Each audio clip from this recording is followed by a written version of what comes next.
కొట్టిండు. ఎందుకు కొట్టిండు? రాళ్ళతో అదే దేనికోసం కొట్టిండు? నీళ్ళ గురించి పట్టిన నీళ్ళు పట్టిన ఆకిట్లా నీళ్ళు పడితే వచ్చి కొట్టిండా? ఆ. వచ్చి కొట్టినప్పుడు మరి నువ్వేం చేసినావు?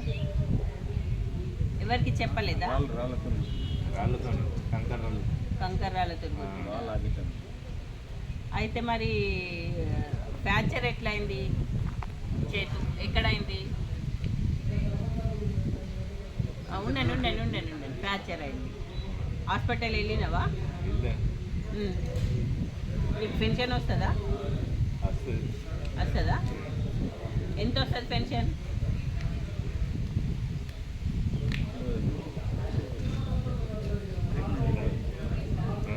నాలుగు వేలు వస్తుందా? ఎంత వస్తుంది తెలియదా? ఎవరు తీసుకుంటారు నీ పెన్షన్? అన్నా నువ్వు తీసుకుంటావా? అయితే మానసిక వికలాంగుడిపై గణేష్ అనే వ్యక్తి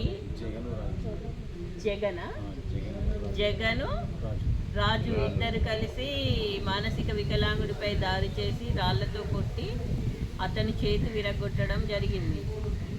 ఈ పిఎస్లో మోపాల్ పిఎస్లో ఈ మొన్న 10వ తారీఖున అప్లికేషన్ పెట్టారు. దాన్ని ఎంక్వైరీ చేస్తున్నారు. ఎంక్వైరీ చేసి అతని మీద చర్యలు తీసుకుంటానని మేడం చెప్పడం జరిగింది. ఇక ఎప్పుడు కూడా ఎవరైనా మానసిక వికలాంగులు కానీ వికలాంగులపై ఏదైనా దాడి చేస్తే ఊరుకునేది లేదు. వాళ్ళపై కఠినమైన చర్యలు కంపల్సరీ తీసుకుంటాం. ఇంకొకసారి ఎవరైనా ఏమన్నా కొడితే చేస్తే చెప్పాలి ఇంట్లో. అర్థమైందా? అవునా?